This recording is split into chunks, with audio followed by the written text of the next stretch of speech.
শেখ হাসিনাকে বাংলাদেশে ফেরত না দিলে ভারত সফর করবেন না প্রধানমন্ত্রী তারেক রহমান।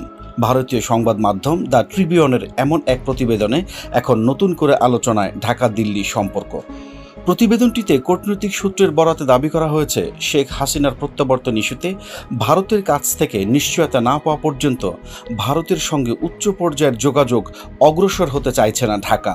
এমনকি হাসিনাকে ফেরত না দিলে তারেক রহমান ভারত সফর এবং ব্রিক্স সম্মেলনে অংশ নেবে না, এমন অবস্থানের কথাও প্রতিবেদনে বলা হয়েছে।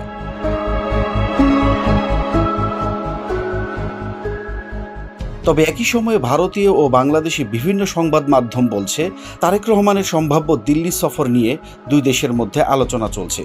অন্যদিকে শেখ হাসিনার প্রত্যাবর্তনের অনুরোধ ভারত তাদের আইনি প্রক্রিয়া অনুযায়ী পর্যালোচনা করছে বলে জানিয়েছে। অর্থাৎ দিল্লি এখনও হাসিনাকে ফেরত দেওয়ার বিষয়ে চূড়ান্ত সিদ্ধান্ত জানায়নি।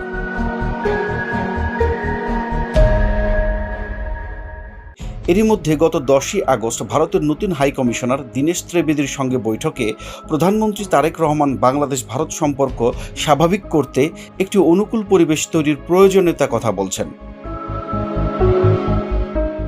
ফলে প্রশ্ন এখন একটাই, শেখ হাসিনার প্রত্যাবর্তন কি তারেক রহমানের দিল্লি সফরের প্রধান শর্ত হয়ে দাঁড়াচ্ছে, নাকি দুই দেশের কূটনৈতিক আলোচনায় শেষ পর্যন্ত বের হবে অন্য কোনো উপায়?